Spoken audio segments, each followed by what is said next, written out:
ایک واقعہ سنانا چاہتا ہوں۔ پچھلے 3-4 سال سے ایک بات تقریباً ہر ہفتے 10 دن میں ایک واقعہ علم میں آتا ہے، کبھی امریکہ کا، کبھی کینیڈا کا، کبھی یورپ کا، کبھی روس کا، کبھی عرب ملکوں کا، کبھی تاشقند کا، کبھی بخارا کا، کبھی ہندوستان کا، کبھی کسی ملک کا، کبھی کسی شہر کا، ہزاروں واقعہ، عجیب صورتحال۔ ایسی باتیں سن کر یا اس سے بھی زیادہ بے چینی دل میں اللہ نے اپنے کسی بندے کے دل میں ڈالی، اور اس کو تلاش پیدا ہوئی کہ یا اللہ، آپ نے میری دل کی دوا کہاں رکھی ہے، مجھے اس مسیحا تک، اس مربی اور مرشد تک، اس رہنما تک پہنچا دے میرے اللہ۔ بے چینی اور اضطراب یہ دراصل ترقی کی کنجی ہے۔ جب تک دل میں وہ بے چینی پیدا نہیں ہوتی، وہ تڑپ پیدا نہیں ہوتی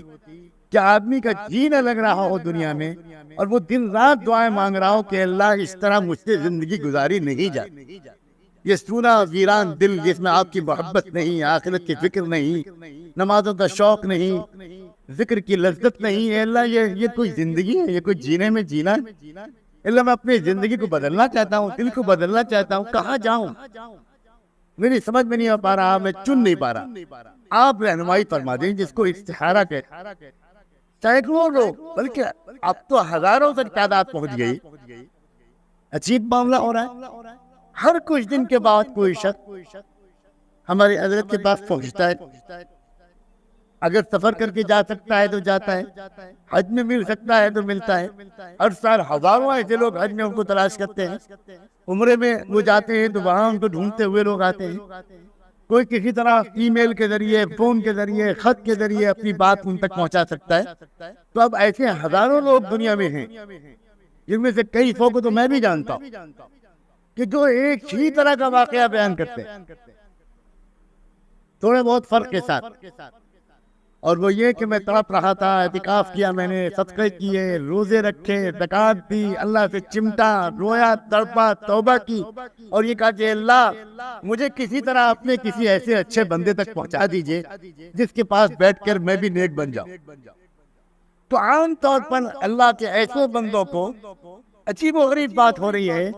کہ اکثر حضور پاک صلی اللہ علیہ وآلہ وسلم کی زیارت نصیب ہوتی، اور وہ رہنمائی فرماتے ہیں کہ ہمارا دوست ہے ذوالفقار، اس کے پاس چلے۔ میں مکہ مکرمہ کے ایک رہنے والے کا واقعہ آپ کو سنانا چاہتا ہوں۔ مکے کا ایک باشندہ اور عام آدمی نہیں، حضرت صدیق اکبر رضی اللہ عنہ کی اولاد میں، اللہ اکبر، ایک ہی خاندان ہے وہاں، جو گیا مکے سے باہر نکلا ہی نہیں۔ زلزلے آئے، طوفان آئے، جنگیں ہوئی، کچھ ہوا، اس نے طے کر لیا کہ ہم کو یہ در نہیں چھوڑنا۔ اس خاندان کا ایک شخص ہے، یہاں ایک نیک صالح، عجیب کیفیت ہے، اس کے دل میں تڑپ پیدا ہو۔ اس نے حضرت کی ایک کتاب پڑھی عربی میں، تصوف و سلوک پر جو کتاب ہے حضرت کی، وہ اس نے عربی میں پڑھی، اور دل میں شدید بے چینی پیدا ہو۔ اور یہ بے چینی اس کو اس حد تک کر دی کہ پورے حج میں، وہ حج کے مجمع میں، بھیڑ میں، عرفات میں، منی میں، حرم شریف میں، سڑکوں پر ڈھونڈتا پھرتا تھا، اور جو نظر آتا کوئی ہندوستانی یا پڑوس کے ملک کا، اس سے پوچھتا تھا کہ اس کتاب کے مصنف کو جانتے ہیں؟ کہیں ملاقات ہو پائے گی میری؟ عجیب دیوانگی کے ساتھ، یہاں تک کہ وہ مایوس ہو گیا۔ تو حج کے بعد مدینہ منورہ چلا، وہاں جا کر درود شریف کا اہتمام کر کے دعا مانگنی شروع کی، اللہ تعالیٰ سے کثرت سے دعا مانگنی شروع کی۔ ایک دن بالآخر اللہ تعالیٰ کی توجہ ہوئی اور حضور اکرم صلی اللہ علیہ وسلم کی زیارت نصیب،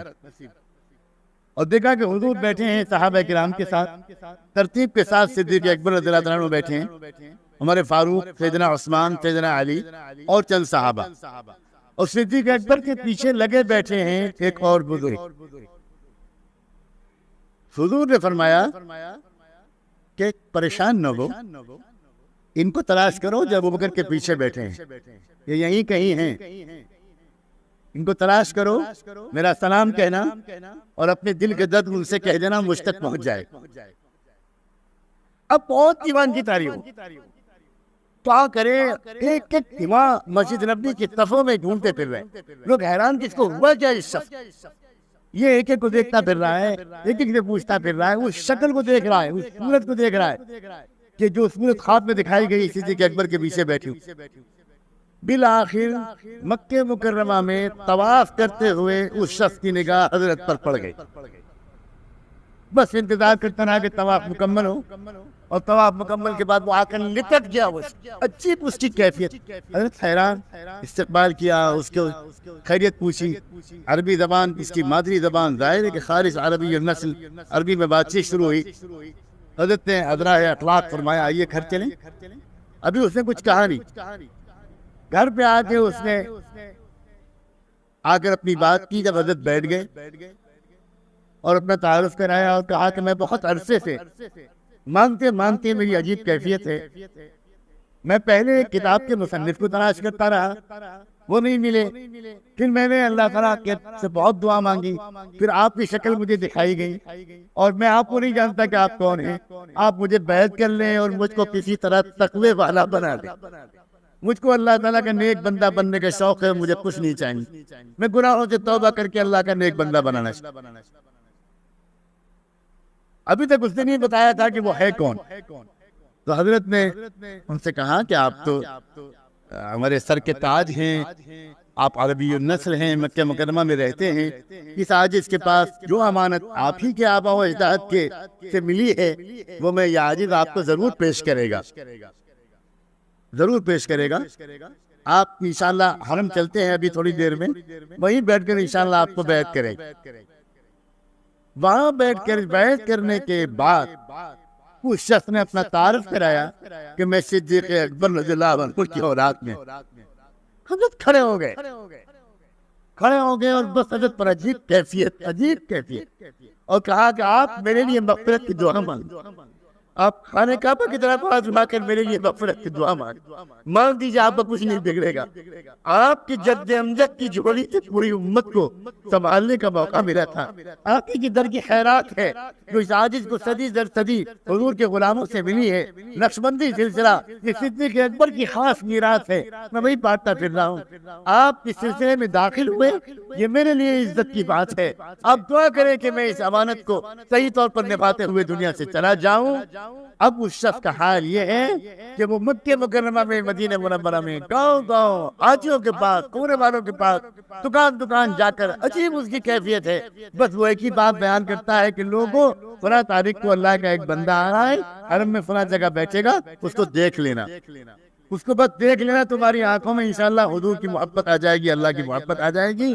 یہ اس طرح کے واقعات ہزاروں کی تعداد میں ہیں، اللہ ان کے وجود کو مبارک فرمائے، ان کی عمر پر برکت نصیب فرمائے، اور اس صوبے کو، اس شہر کو، اس کے ایک کچے پکے گھر کو، ہمارے ملک کو اور پورے عالم کو ان کے فیض سے اور ان جیسوں کے فیض سے بھرپور فائدہ اٹھانے کی تو